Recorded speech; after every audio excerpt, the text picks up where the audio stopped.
Tonight, Kevin Coe, the South Hill rapist believed responsible for upwards of 40 sexual assaults in the 70s and 80s, released from custody.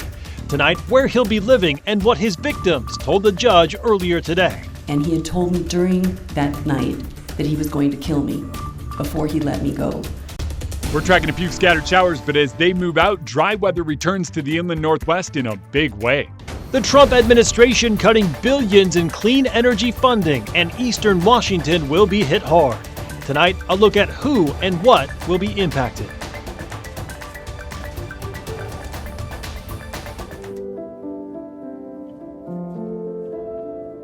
He will never be free. Satan has been a part of his life from the time he was a young adult and started doing these crimes. One of Washington's most notorious criminals walking free tonight. Kevin Coe, the South Hill rapist, believed to have carried out dozens of sexual assaults on Spokane South Hill back in the 70s and 80s. Coe was eventually sentenced for one rape conviction and spent nearly 2 decades in civil commitment as a sexually violent predator in Pierce County. Good evening and thank you for joining us for the KREM 2 Night Report. I'm Mark Hanrahan. Tonight, Kevin Coe is at a group home in Federal Way. He can come and go as he pleases. It follows a hearing this morning where a Spokane County judge signed off on Coe's release after the state's Attorney General's office said it could not meet the burden of proof to hold him any longer. KREM 2 Shannon Mowdy starts off our team coverage tonight with what happened in the courtroom today. Inside this courtroom, survivors got the chance to say their piece, knowing it held no sway over what happened here. There is no dispute over the outcome of what's going to be occurring today. The court has no discretion.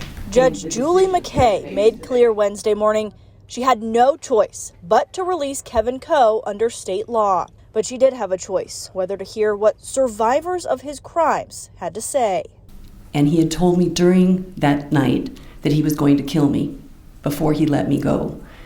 I had a tendency to believe him based on how badly he beat me. Shelley Monahan Kane was the only one who let her statement be recorded. She says Coe raped her in September 1979, and she hasn't been silent since. If we were able to talk to Fred Coe in person, I would beg him to get help. I would beg for him to admit what he did, to ask forgiveness. Coe waived his right to be present for the hearing and did not hear their words. But some survivors still addressed him directly, calling him the worst of the worst.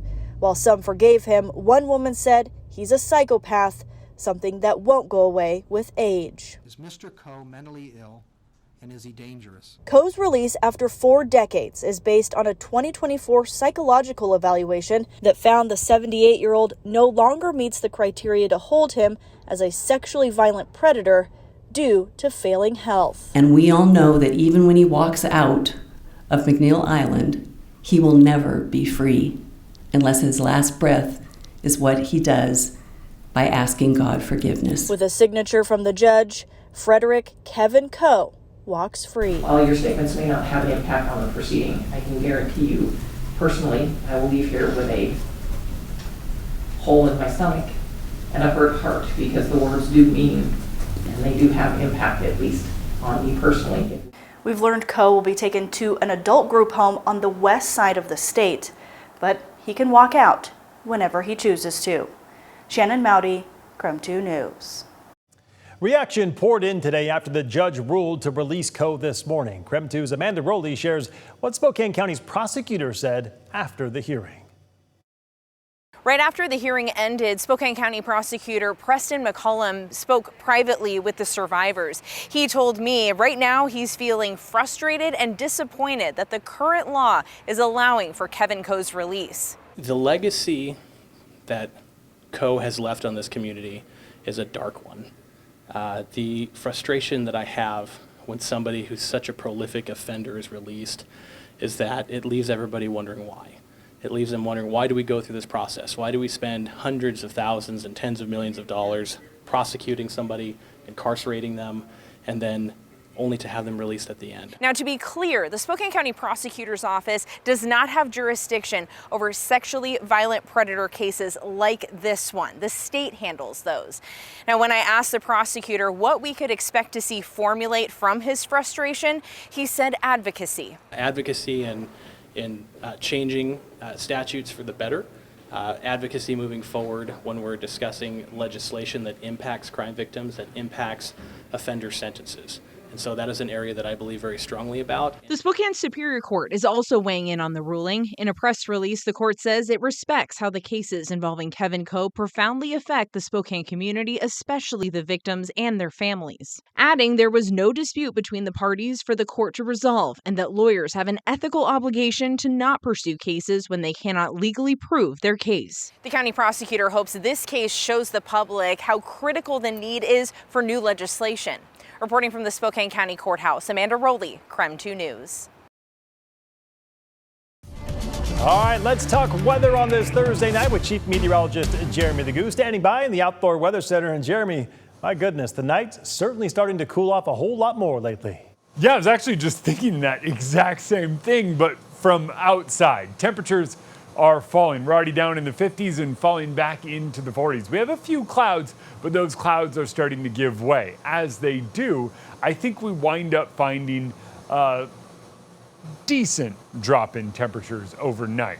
Down low, you can see most of our moisture stays down in the southern panhandle. We just haven't really seen it make its way much farther to the north.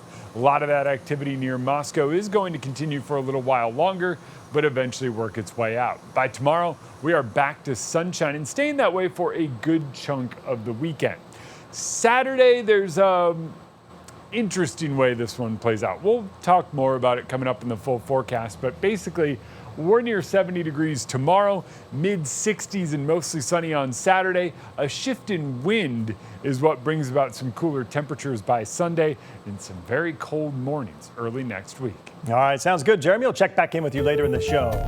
And now to our night beat with a quick look at the day's top stories. Police have made 2 arrests after a man went on a stabbing spree at a synagogue in the UK, killing at least 2 people and injuring several more. The authorities are calling it a terror attack, and it comes on the holy Jewish holiday of Yom Kippur.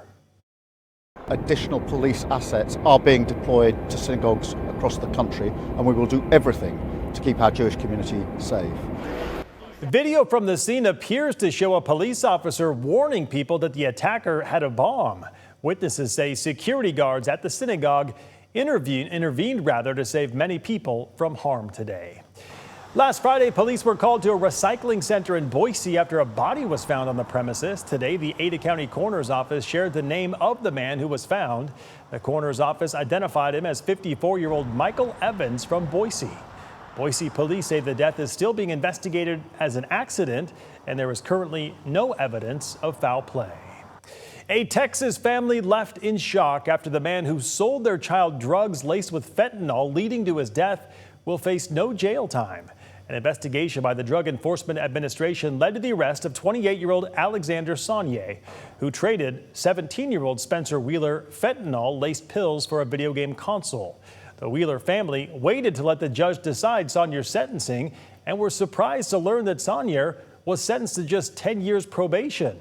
2 years ago, state lawmakers passed a bill allowing fentanyl dealers to be charged with murder if the drug they supplied led to a death. But Spencer Wheeler's death happened before the new law took effect in 2023. And that's it for your Night Beat. For more information on any of these stories, just head to our website. That's KREM.com. All right, don't go to bed just yet. The fire danger across Washington has soared in recent years.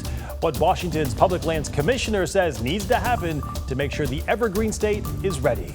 But first, billions of dollars in clean energy funding being cut by the Trump administration, and Eastern Washington is being hit hard. More on that coming up in just 90 seconds.